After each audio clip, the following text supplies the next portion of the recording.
We have a dream, and you know what the dream is? We're going to move the Department of Education. We're going to move education into the states so that the states, instead of bureaucrats working in Washington, so that the states can run education. Yes, wonderful. Good for Trump. And like I said in the beginning, it's wild. People complain that nobody voted for this. Donald Trump campaigned on this. He didn't slip one by you after he got elected president. Told you that's what he was going to do. The American people heard him, voted for it, and now we're actually getting what we voted for, which is really weird. Joining me now, my friend Ned Ryun, author of the wonderful book, American Leviathan. Ned, my goodness, I can't even imagine how thrilled you must be at this exact moment. I really am, Jesse. This to me is one of the most important things that I think's happened in decades in D.C., in which Donald Trump, as you pointed out, made it very clear on the campaign what he was going to do. He painted in big, bold, bright colors on what he intended to do, and the American people voted him in resoundingly. And I think we're off to a good start with this Doge initiative under Elon. But I have to tell you, Jesse, this is a great start. We're nowhere near where we need to be. The fact, though, that he has made it very clear that he wants to shut down the Department of Education, fantastic.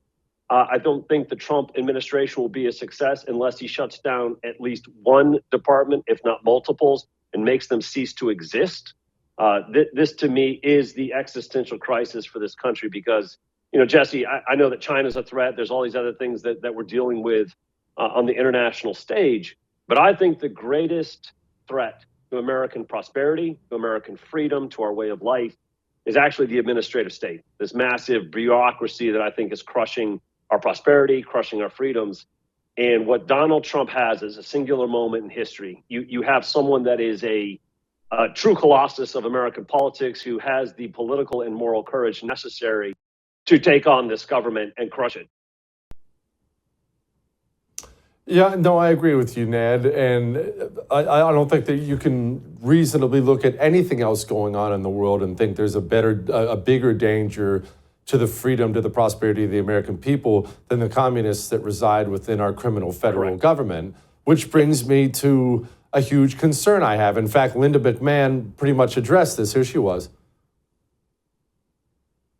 Is this the first step on the road to a total shutdown? Yes, actually it is, because that was the president's mandate. This directive to me clearly is to shut down the Department of Education, which we know we'll have to work with Congress, to get that accomplished. But what we did today was to take the first step of eliminating what I think is bureaucratic bloat. And that's not to say that a lot of the folks, it's a humanitarian thing too. A lot of the folks that are there, they're out of a job. But we wanted to make sure that we kept all of the right people and the good people to make sure that the outward-facing programs, the grants, the appropriations that come from Congress, all of that are being met, and none of that's going to fall through the cracks. Ned, we need Congress, and boy, do I hate saying those words, but for a lot of the permanent things you want done and I want done, we need the useless losers in Congress, and that's a problem. It is a problem, Jesse, and I've got a documentary coming out next week on American Leviathan, and I think people are going to walk away from it and realize, in many ways, Congress is the problem. They have created the administrative state in many ways by subdelegating their legislative authority to them. They blindly fund this massive bureaucracy without demanding and getting real oversight and responsiveness from these unelected bureaucrats. And Congress has proved itself to be weak and feckless in the face of what I believe to be an authoritarian form of government with the administrative state, unelected bureaucrats doing the real governing. So the one thing that has to happen is Congress is going to have to find the political courage, again, it's kind of in short supply, to actually take back their legislative authority and actually govern, which, Jesse, the problem is they're going to have to make hard decisions. And they are very comfortable with this current dynamic in D.C. in which there's an appearance of governing, but the real hard decisions and the ones that are controversial are made by these unelected bureaucrats that allows the legislators to kind of duck the hard issues and then be able to go back and get reelected to then come back and be in D.C. again for another 2 to 6 years. It's a very convenient setup, but it is not in anywhere near what our founders intended in regards to representative government in which our legislators were supposed to legislate. But I'll say one last thing on this. Linda McMahon says that they're going to shut down the Department of Education. They need to shut it down. They need to actually blow the building up, raise it to the ground, and then Trump needs to build his garden of heroes over it. For a whole host of reasons, Jesse, it has to be symbolic. Trump has to destroy and shatter the administrative state. There has to be a symbol of it. He has to level it to the ground and then build something over it that actually represents the greatness of America and our founding and our constitutional republic. So I think it'd be a great place to put the Garden of Heroes.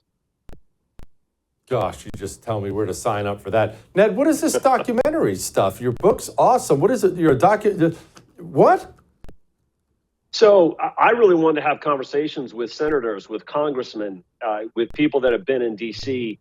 to really show the American people this is how D.C. actually operates. And I think people are going to be a little taken aback when they understand the reality of how D.C. operates. And truly, when Elon Musk a few weeks ago, Jesse, said, you know, we started waste, fraud, and abuse, and now I really understand we're dealing with the rule of bureaucrats. Well, that was the whole point. And that was what was always intended for the last 100 years. And when you have these conversations I have with Jim Banks and Rick Scott and Marsha Blackburn, I think people are going to walk away and understand the reality of what is taking place in D.C. It has nothing to do with a constitutional republic, has nothing to do with representative democracy. And the true end of the administrative state, Jesse, I love what Trump's doing. I love what Elon Musk is doing. The true end of the administrative state will come when the American people have full clarity on what is taking place and decide we are done with this. And when they finally have clarity on what's taking place and say we're done, I think that's the beginning of the end of the administrative state. Ned, how do I watch this? Why have I not been sent this yet? Where do I find this? It's launching Monday. It will be anywhere and everywhere, Jesse. I'll be throwing it up on YouTube. Okay. It will be available to anybody for free because I want the message to get out for people to fully understand. This is a paradigm shift, and I hate the word paradigm, but I'm going to use it, that people have to understand and have their thinking shifted on what's going on in this country. This is not about waste, fraud, and abuse. That is the poisonous fruit of a poisonous tree. The tree must be destroyed. It must be shattered. It must be uprooted. But the American people need to fully understand what's going on in this country and what's going on in D.C. specifically. Amen. I'm going to start using that word paradigm. It makes it sound like I went to college. Ned, thank you so much, buddy. I appreciate you as always. I would thank you for coming to my YouTube channel, but I know how brilliant it is, and I know you love it here. So subscribe and watch. We're going to start really ramping things up and putting some funny stuff, some interesting stuff out there, some collaborations. Either way, my YouTube channel is officially the place to be. So stick around.